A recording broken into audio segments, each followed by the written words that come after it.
Thank you, Ken, and good morning, everybody out there in YouTube land. First, let me thank Elmhurst Mayor Steve Morley. 8 great years, 2 terms as our mayor, and service before that, multiple terms as a city council member. We're going to miss him and wish him the best in whatever he decides to do. By the way, his business is a chamber member, so we expect to see him at chamber events regardless. So with this being said, my annual State of our Chamber address. This is an abbreviated version. The extended version is available on the homepage of the Chamber's website, elmhurstchamber.org, or you can just call the Chamber and we'll provide you with the full version of State of our Chamber. Quite simply, the coronavirus pandemic of 2020 ranks as the most challenging of times over my 21-year tenure as the Elmhurst Chamber of Commerce and Industries President and CEO, and 3 decades of Chamber service. More so than even the Great Recession or even the 9/11 terrorist attacks, which unfolded while our board of directors were attending their regular monthly meeting right here at Community Bank in this room. Speaking for both the Elmhurst Chamber and myself, we feel blessed to be relatively healthy, especially when so many businesses and individuals have not survived this economic and medical crisis. Our chamber has kept its doors open for business during regular office hours throughout the pandemic, and no full-time or part-time staff members were fired or furloughed. By comparison, some 25 local chambers within my West Suburban Chamber of Commerce Executives peer group determined it was necessary to cut staff and close their offices starting as early as last spring, and many of them are still operating short on staff and for limited office hours. Since the distressing depth of the virus first revealed itself, our chamber has advocated on our members' behalf to assure that governmental agencies and elected officials at all levels understand the economic damage that COVID-19 and related public policy restrictions have inflicted on the Elmhurst business community, and not just for our members. Conversely, our chamber has both supported the efforts of and shared vital information from governmental agencies and business organizations at all levels. In fulfilling our chamber's role as a business educator, ECCI members have consistently received email updates on financial assistance programs available to small businesses and not-for-profit organizations. That vital information was also uploaded to our chamber's website homepage and shared community-wide via Facebook and Twitter social media posts. Developed last March, ECCI's special Dine Out from Home website page has constantly marketed some 90 Elmhurst restaurants and bars, which are open for business via walk-in takeout, curbside pickup, drive-through, and/or delivery options for patrons during Illinois Governor J.B. Pritzker's multiple pandemic-related bans on indoor dining.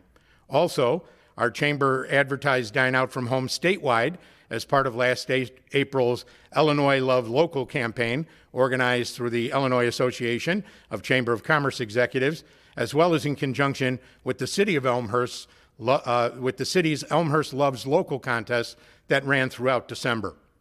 During the past 10 months, our chamber waived annual and monthly dues payments for nearly 10% of our membership, while also sharing news about the good works of ECCI members and promoting the importance of local shopping and dining in numerous Facebook and Twitter posts.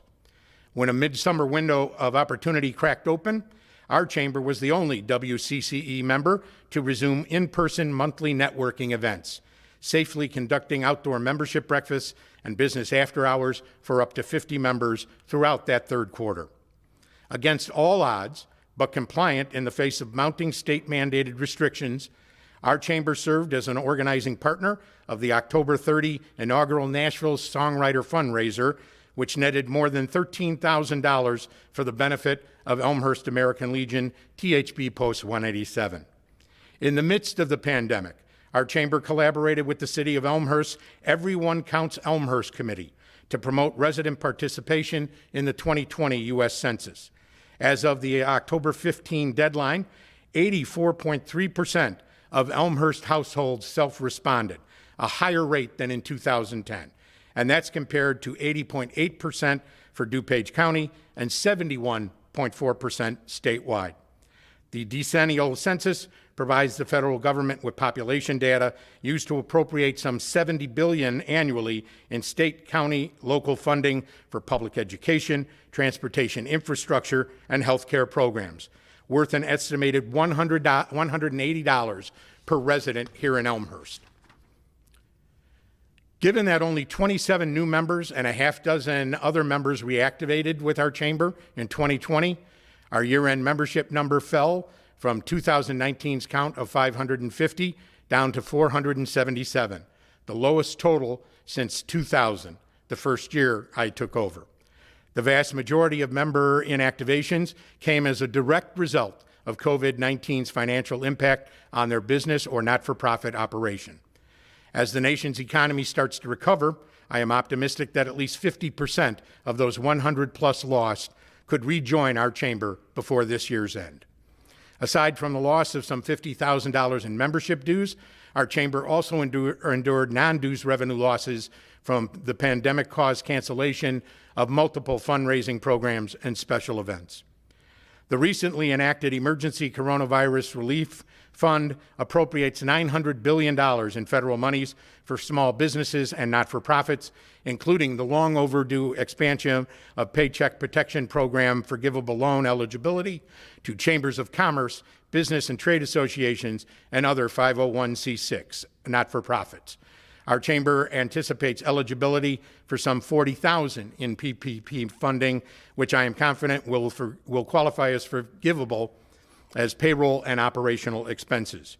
Our chamber has received both a federal $100,100 economic injury disaster loan emergency grant and a forgivable $3,000 EIDL emergency grant through the U.S. Small Business Administration, and a forgivable $15,000 County of DuPage-funded Reinvest DuPage grant through Choose DuPage.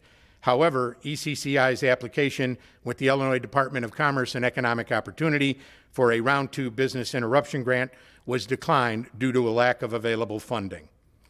December marked the successful culmination of a year-long process through which the ECCI Centennial Celebration NFP secured tax-exempt status with the Internal Revenue Service as a 501c3 not-for-profit organization. Our December-long Giving Tuesday appeal generated $6,000 in new donations to support the Ralph P. Pachanio Student Internship Endowment at Elmhurst University, the ECCI Civic Hall of Fame Public Memorial, destined for the new Metro train station in downtown Elmhurst, and our Second Century Fund. As I speak, some 19,200 copies of the 2021 Elmhurst Community Directory are beginning their every-door direct mail delivery via the Elmhurst Post Office to residential, business, and post office box addresses across Elmhurst. This directory also will be distributed in our chamber's new resident greeter tote program, available at City Hall, Elmhurst Public Library, and select locations, and accessible online at issueissuu.com. This January's scheduled 102nd Annual ECCI Awards Gala has been postponed until April at the earliest and will likely be rebooked for July as a mid-year celebration. That being said, I want to publicly announce for the first time and congratulate our 2020 business and individual honorees as follows. The A.J. Tachitaronis Business of the Year is Edward Elmhurst Health and Elmhurst Hospital, for obvious reasons. The Ambassador of the Year is Betsy Donofrio of Inland Home Mortgage. The Chairman's Award recipient is yours truly, John Quigley. I don't know what our chairman was thinking. And the ECCI Civic Hall of Fame inductees will be Scott and Charity Algram, formerly of Algram Funeral Home. Finally, I would have preferred that it not take a worldwide healthcare pandemic and economic crisis to validate the indispensable role that our chamber plays within the Elmhurst community. Legendary University of Notre Dame football coach and not Animal House's John Bluto Blutarski is the one credited with coining an iconic American proverb, when the going gets tough, the tough get going. And I can assure you that when the going got tough in 2020, the Elmhurst Chamber never once stopped going. Thank you.